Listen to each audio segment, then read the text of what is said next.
A campainha acima da porta da pequena cozinha tocou suavemente quando a porta da frente bateu. Carolina estava em pé, junto ao fogão, usando uma camiseta velha e chinelos, mexendo o caldo de beterraba. Seus dedos tremiam. Ela tentou segurar o choro. Renato, seu marido, com quem ela havia vivido por 10 anos, entrou com uma mala. Vestia jeans e o mesmo suéter que Carolina lhe dera no último ano novo. Parecia o de sempre, sério, arrumado, como se estivesse saindo para uma viagem. A trabalho. Mas seus olhos estavam frios, vazios. Ele olhou para Carolina e disse sem rodeios: "Vou levar o Trovão, fica com o Pedro", sem despedidas, sem explicações, como se estivessem dividindo os bens depois de uma mudança. Trovão, o labrador caramelo deles, estava deitado no corredor, sobre o velho cobertor, choramingando, como se sentisse o que estava prestes a acontecer. Eles haviam adotado Trovão ainda filhote, antes mesmo de Pedro nascer. Ele era parte da família, brincava com um menino, puxando brinquedos, corria pelo quintal atrás dele enquanto ele ria, e os recebia na porta abanando o rabo. E agora, Renato. Falava dele como se fosse uma TV ou um sofá. Carolina ficou paralisada. Queria gritar, mas as palavras engasgaram na garganta. Foi então que Maria Teresa, a mãe de Renato, apareceu no batente da porta. Usava o mesmo sobretudo de sempre e um colar barato comprado na lojinha do bairro. Seus lábios se abriram num sorriso sarcástico. "Pelo menos o cachorro é bem treinado", soltou venenosa. Renato soltou um riso curto, e Maria Teresa gargalhou, como se aquilo fosse engraçado. Riam como se Pedro, o filho deles de 9 anos, fosse um fardo, e Trovão, um prêmio valioso.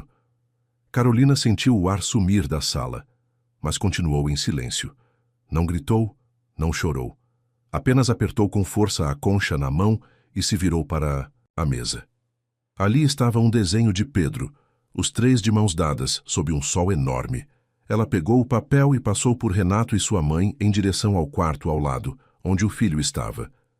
Pedro estava sentado no tapete de pernas cruzadas, com fones de ouvido e um lápis de cor na mão. Seus cabelos escuros caíam sobre a testa, e ele coloria lentamente, como se quisesse se esconder dentro do desenho. Ele ainda não sabia que o mundo dele estava desmoronando. Carolina o observou, e o peito apertou. Ela fez uma promessa silenciosa. Pedro jamais pensaria que aquilo era culpa dele. Ela conheceu Renato quando tinha 23 anos. Trabalhava numa pequena gráfica de bairro, imprimindo cartões e panfletos. Renato apareceu para encomendar folhetos para a empresa onde trabalhava. Era gerente de vendas, seguro de si, com um sorriso encantador. Saiu de lá com o número dela. Um ano depois estavam casados. Logo veio Pedro. No começo parecia tudo perfeito. Renato era atencioso, trazia flores do mercado, levava Carolina à represa das Palmeiras, fazia piadas que a faziam rir até chorar. Mas com o tempo, o sorriso dele foi rareando. E as palavras ficaram afiadas. Passou a controlar tudo. Desde o jeito que ela cozinhava, até como criava o filho. Se Pedro chorava depois de uma bronca, ele culpava Carolina. "Você que não ensinou o menino a ser homem." Se ela pedia ajuda, ele a chamava de chorona. Quando ela ganhou peso após o parto, ele disse que ela tinha se largado, e não foi. Brincadeira. Maria Teresa só piorava as coisas. Morava no bairro ao lado e vivia aparecendo. Sempre arranjava algo para criticar. O caldo muito salgado, o menino mal vestido pro tempo. "Agradece que o Renato ainda aguenta teus chiliques", soltou certa vez. Carolina ficou calada, mesmo com o sangue fervendo por dentro. Pedro crescia doce e observador. Percebia quando a mãe silenciava ao ver o pai entrar no cômodo ou quando ela já não ria como antes. Desenhava casinhas, sóis, Trovão com um rabão grande e pendurava os desenhos na geladeira. Mas nem ele conseguia deter o que estava por vir. Renato chegava cada vez mais tarde e Carolina chorava cada vez mais no banheiro trancada, para ninguém ouvir. A gota d'água veio numa terça-feira qualquer. Renato entrou, jogou as chaves na mesinha e perguntou, do nada: "O Pedro já fez a lição de matemática?" Carolina respondeu que sim. Ele soltou um riso seco. "Ótimo, porque eu não quero que ele cresça igual a você. Mal consegue pagar as contas. Disse aquilo como se estivesse comentando sobre o tempo e foi para o quarto rolar o celular. Carolina ficou sentada na cozinha olhando para o chá já frio e sentiu que não aguentava mais. 3 semanas depois, Renato foi embora. Levou o trovão, suas coisas, e bateu à porta. Maria Teresa, a mãe dele, estava ali do lado de braços cruzados e boca cerrada, observando ele colocar a mala no porta-malas do carro. Carolina ficou com uma mistura de medo e vazio, um silêncio, que zumbia como um eco nos ouvidos. O apartamento que ela alugava na periferia era pequeno, 2 cômodos, um piso de linóleo velho, papel de parede com florzinhas que ela cobriu no quarto do Pedro com um azul claro. Ela pendurou uma guirlanda de estrelinhas acima da cama dele. Pedro dizia que elas o protegiam. Carolina trabalhava como freelancer, fazendo logos e banners para comércios locais. A grana era pouca, mas dava para pagar o aluguel, a comida e o material escolar. O mais importante, ela podia estar por perto, com o Pedro. As manhãs eram as mais difíceis. Pedro, que antes não parava de falar sobre dinossauros e o espaço, agora ficava em silêncio. Sentava à mesa, encarava a caixa de cereal e não comia. Carolina percebia como ele se assustava com o interfone e como tinha voltado a ter medo do escuro. Ela tentava preencher o vazio. Fazia panquecas, escrevia bilhetes para o lanche da escola, lia Harry Potter antes de dormir. Mas via seu menino se apagando aos poucos. Pedro desenhava. Desenhava super-heróis espaciais, o trovão com asas, como se o cachorro tivesse virado seu guardião. Carolina pendurava os desenhos nas paredes, mas sempre que olhava para eles, sentia uma pontada no peito. Ela queria ser forte. Mas às vezes, quando Pedro dormia, sentava na cozinha, encarava as luzes da rua piscando lá fora e pensava: como eu conserto isso? 1 mês depois da saída de Renato, chegou uma intimação. Ele tinha entrado com pedido de guarda compartilhada. 1 semana com ele, 1 semana com Carolina. Carolina ficou sentada à mesa da cozinha, com a intimação nas mãos, sem conseguir acreditar. Renato não ligava, não mandava mensagem, nunca perguntava pelo filho. No dia em que foi embora, nem se despediu do menino. E agora queria metade da vida dele. A primeira audiência foi no fórum do bairro. Um prédio velho com a pintura descascando e cheiro de mofo. Renato apareceu atrasado, com um blazer e aquele sorriso confiante. Maria Teresa, claro, estava junto, com uma bolsa cheia de empadinhas que oferecia para a secretária como se estivessem num chá da tarde em família. Carolina sentou do outro lado, com um vestido sóbrio que comprou em promoção, e ouviu o advogado dele descrevê-lo como um pai, dedicado buscando estabilidade para o filho. Ela apertava os punhos embaixo da mesa. Dedicado? Ele nem sabe que Pedro não dorme sem a luz acesa. Ela não aguentou mais. Ele nem liga para o filho. Não aparece, não pergunta nada. Por que ele quer metade do tempo com ele? Renato se recostou na cadeira e sorriu. Porque eu sou o pai. Foi aí que Carolina entendeu. Não era sobre o Pedro. Era sobre controle, sobre vencer. E Maria Teresa estava do lado dele. Começou a mandar mensagens para Carolina. Veja se o Pedro está comendo legumes, ele está tão pálido. Ou não duvido se ele estiver tirando nota baixa na escola. Renato começou a aparecer na frente da escola, com uma jaqueta chamativa onde se lia Melhor Pai, entregando barrinhas de cereal para o Pedro e cumprimentando os outros pais. Pedro voltava confuso perguntando: mãe, por que o papai disse que você não deixa eu ir com ele? Carolina mordia os lábios para não chorar. Começou a registrar tudo: mensagens do Renato, bilhetes da Maria Teresa, as coisas que Pedro dizia. Ela sabia que, sem provas, o juiz não acreditaria nela. Uma noite, Pedro entrou na cozinha com seu tablet velho nas mãos, o rosto pálido, os olhos marejados.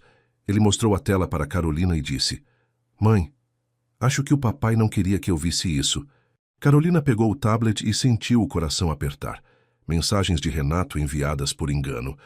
Cansei desse moleque, cheio de frescura igual a mãe. Tô só esperando para pegar ele e fazer virar homem de verdade. Do jeito que tá, só me atrapalha. Nem parece meu filho. Carolina leu aquilo com as mãos tremendo. Olhou para Pedro, que estava de cabeça baixa, e ele perguntou com a voz fraca: "A culpa é minha dele não gostar de mim?"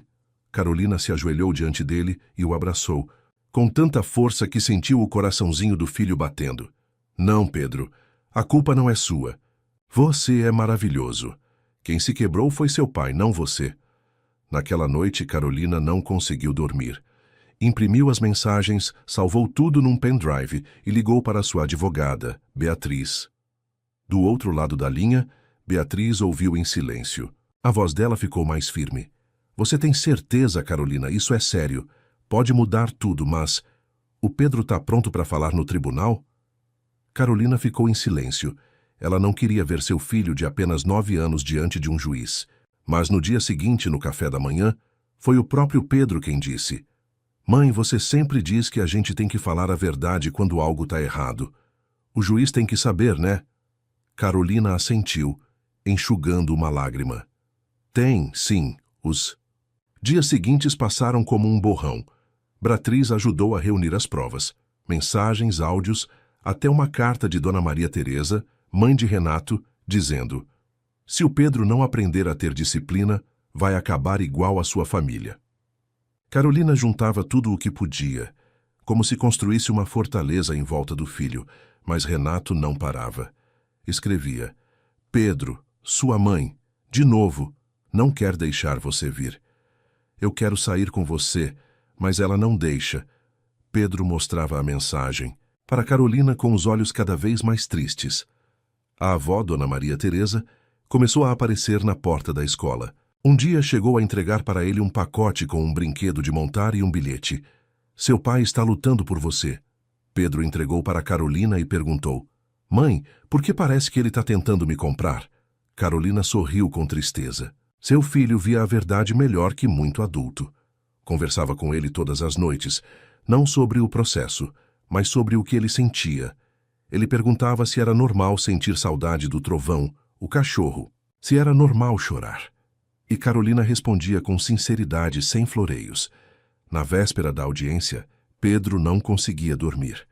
Deitado ao lado da mãe, olhando para as luzes da estrela que ficava pendurada no quarto, ele sussurrou: "E se o juiz não acreditar em mim?" Carolina passou a mão pelos cabelos dele. "A verdade não precisa ser gritada, Pedro. Só fala com o coração que vai dar tudo certo." No dia da audiência, a sala do fórum cheirava a papel velho. Paredes frias, bancos de madeira. Um silêncio que zumbia nos ouvidos. Carolina sentou ao lado de Pedro, que apertava nervosamente o caderno onde havia anotado o que queria dizer. Seus tênis vermelhos, que chamava de "da sorte", balançavam debaixo do banco. Do outro lado, Renato estava de terno, sentado com postura impecável. Atrás dele, Dona Maria Teresa segurava firme a bolsa no colo, como se fosse para uma batalha. O juiz, um senhor de olhar cansado, entrou na sala. Todos se levantaram. Ele abriu a pasta do processo e começou a escutar. O advogado de Renato falou, primeiro, descrevendo como seu cliente queria participar igualmente da vida do filho. Carolina cerrou os dentes. Igualmente. Renato nem sabia que Pedro agora tinha medo de cachorro por sentir falta do trovão. Então foi a vez de Beatriz. Meritíssimo, pedimos a guarda completa. Temos provas, inclusive mensagens enviadas diretamente à criança. O juiz ergueu as sobrancelhas. A criança? Beatriz assentiu. E com sua permissão, o Pedro gostaria de se manifestar. A sala ficou em silêncio. O juiz olhou para Pedro. Tem certeza, meu filho? Pedro olhou para Carolina. Ela assentiu suavemente. Ele então se levantou devagar. Quero falar. Sua voz era baixa, mas firme. Ele caminhou até o juiz com o caderno nas mãos trêmulas. O meu pai me mandou mensagens. Eu não devia ter visto, mas vi. E acho que o senhor precisa saber. Beatriz entregou as cópias impressas. Pedro abriu o caderno e leu. Cansei desse moleque, cheio de frescura igual a mãe. Tô só esperando para pegar ele e fazer virar. Homem de verdade. A voz de Pedro falhou um pouco. Ele olhou para o juiz. Ele estava falando de mim. A sala ficou em silêncio. Um silêncio pesado, quase sagrado, como se todos estivessem dentro de uma igreja vazia. Maria Teresa empalideceu. Renato baixou o olhar encarando a mesa.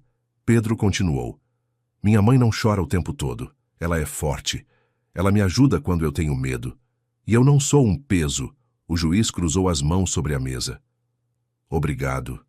Pedro, isso foi muito corajoso. Você gostaria de dizer mais alguma coisa? Pedro hesitou por um instante e respondeu. Eu não quero morar num lugar onde me tratam como um problema. Quero ficar com a minha mãe, onde eu me sinto seguro. Ele voltou até Carolina, que o abraçou apertado e sussurrou. Você foi incrível. O juiz então olhou para Renato. Tem algo a declarar? O advogado de Renato pediu uma pausa, mas o juiz interrompeu com firmeza. Já vi o suficiente. O interesse da criança vem em primeiro lugar.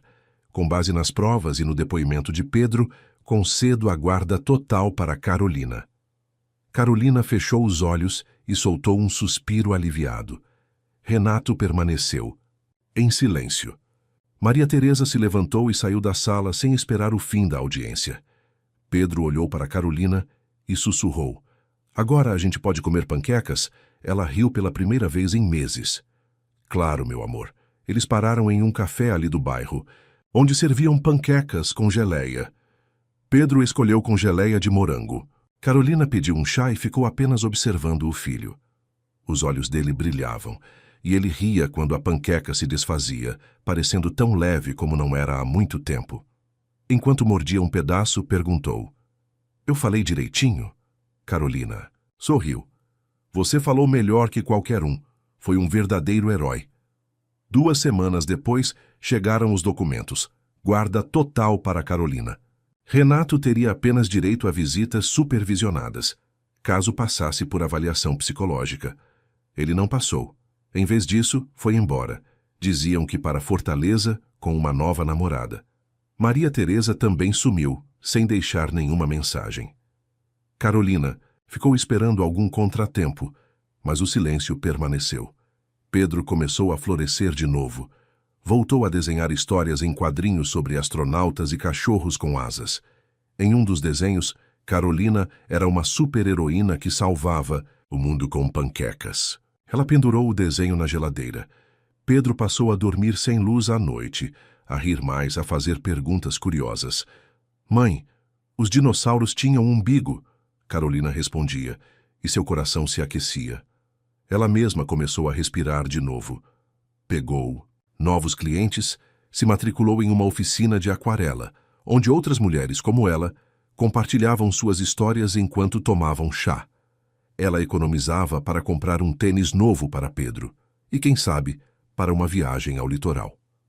Vida estava melhorando. De vez em quando, Carolina pensava em Trovão. Esperava que ele estivesse por aí correndo com o rabo abanando. Renato levou o cachorro, achando que isso era uma vitória. Mas ele deixou Pedro com Carolina, e isso foi a melhor coisa que ele poderia ter feito. Porque o filho dela era corajoso, gentil e sabia que o amor de verdade não precisa ser conquistado. Ele já é seu. Se essa história tocou o seu coração, conte para a gente. Talvez você tenha vivido algo parecido. Talvez tenha sido uma criança como o Pedro. Ou talvez só queira dizer a ele que ele foi incrível. Suas palavras importam. E se quiser que histórias assim cheguem a quem precisa, compartilhe. Agora me diz, você acha que Carolina deveria aceitar a guarda compartilhada mesmo sabendo que Renato não se importava de verdade com o filho? E até que ponto um pai ausente tem o direito de reivindicar espaço na vida do filho? Escreve aqui nos comentários de 0 a 10. Qual a sua nota para essa história? Quero muito saber. Se você gostou do vídeo, já clica em gostei e não se esquece de se inscrever no canal. Assim você não perde nenhuma história emocionante que postamos diariamente aqui no canal. Um beijo e até breve.